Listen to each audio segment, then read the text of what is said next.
Hello' বন্ধু বান্ধৱীসকল, স্বাস্থ্য বিভাগৰ ফালৰ পৰা যি 2720টা পদৰ এডভাৰটাইজমেণ্ট প্ৰকাশ কৰা হৈছিল, সেই পদৰ এক্সাম সম্বন্ধীয় নোটিছ স্বাস্থ্য বিভাগৰ ফালৰ পৰা প্ৰকাশ কৰা হৈছে। বলক এবাৰ নোটিছটো চাই লওঁ। ইয়াত লিখা আছে written examination notice in reference to written examination postponement notice number ইয়াত দিয়া আছে ডেটেড 8/5/2022. The Assam Tribune.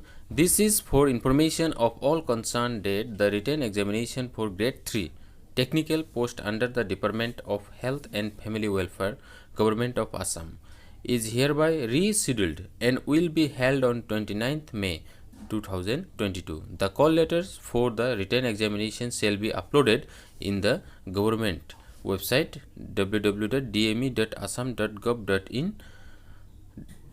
বা www.dhs.assam.gov.in নাইবা www.DHSFW.assam.gov.in এই তিনটা ওয়েবসাইটত আপোনালোকে পাব from 23/5/2022. The rescheduled date of written examination for the post of grade 3 non-technical and grade 4 post will be announced later. ইয়াত কৈছে যে যি 2720টা পদ প্ৰকাশ কৰা হৈছিল, সেই পদৰে টেকনিক্যাল পদসমূহৰ এক্সাম অহা 29 মে 2022 চনত হ'ব। লগতে যিসকলে টেকনিক্যাল পদত এপ্লাই কৰিছিলে তেওঁলোকে কল লেটাৰ অৰ্থাৎ এডমিট কাৰ্ড অহা 23/5/2022 পৰা ডাউনলোড কৰিব পাৰে। লগতে কোৱা হৈছে যে গ্ৰেড 3 নন টেকনিক্যাল আৰু গ্ৰেড 4 এক্সাম সম্বন্ধীয় নোটিছ অতি সোনকালে প্ৰকাশ কৰা হ'ব। তো এইটোৱে আছিল এই নোটিছৰ বিশেষ। আপোনালোকে যিসকলে টেকনিক্যালত এপ্লাই কৰিছিলে অহা 23 তাৰিখৰ পৰা আপোনালোকে এডমিট কাৰ্ড ডাউনলোড কৰিব পাৰিব।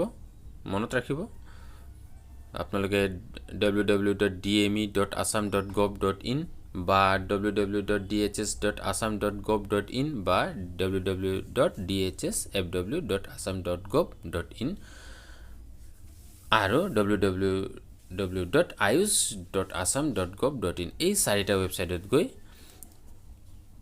এডমিট কাৰ্ডখন ডাউনলোড কৰিব পাৰিব। বন্ধু বান্ধৱীসকল, আপোনালোকে যদি এই চেনেলটোত নতুন হয় তেন্তে চেনেলটো ছাবস্ক্ৰাইব কৰিব নাপাহৰিব। ধন্যবাদ।